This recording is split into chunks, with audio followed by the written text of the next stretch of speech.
అందరికీ నమస్తే.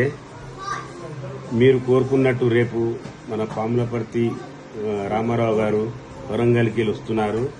ఎన్నో రోజుల నుంచి వెయిట్ చేస్తున్నాం కదా. మనము మీ అందరికీ మెసేజ్ పెడుతున్నాను. రేపు పొద్దున 8 గంటల నుంచి 12 గంటల వరకు అంబర్పేట మా ఇంట్లో, నేను అంబర్పేట శంకర్ను మాట్లాడేది. కొంతమంది తెలియనాళ్ళు ఉంటే ఈ అడ్రస్ ఎవరు అడిగినా చెప్తారు. ఎన్నో రోజుల నుంచి బాధపడుతున్న మీరందరూ నడుము నొప్పితో కానివ్వండి, స్పైన్ బాధ కానివ్వండి, కాళ్ళ నొప్పులు, కీళ్ల నొప్పులు ఏమున్నా ఆయన దగ్గరికి వెళ్లి వందల మంది ఎక్కడెక్కడి నుంచి ఊర్లలోకి వెళ్ళి వచ్చి వరంగల్ వెళ్తారు. అక్కడ ఆయన చూసేది 10 రోజులే చూస్తాడు. కాబట్టి నెలకు 2 రోజులు మన దగ్గర పెట్టాలని నిర్ణయం తీసుకున్నాను. అంబర్పేటలో మన ఇంట్లోనే రండి. అందరు రేపు 8 నుంచి 12 గంటల వరకు ఉంటుంది. అందరికి మెసేజ్ పంపించండి. ఎవరికి ప్రాబ్లం ఉన్నా ఫ్రీ ట్రీట్మెంట్ ఇది, ఆయుర్వేదం ట్రీట్మెంట్ ఇది. మీరందరూ రావాలి. మళ్ళీ మేము తెప్పలేదు అనుకుంటారు. నేను వాట్సాప్ పెడుతున్నాను. అందరికి మీరు షేర్ చేయండి. అందరికీ నమస్తే.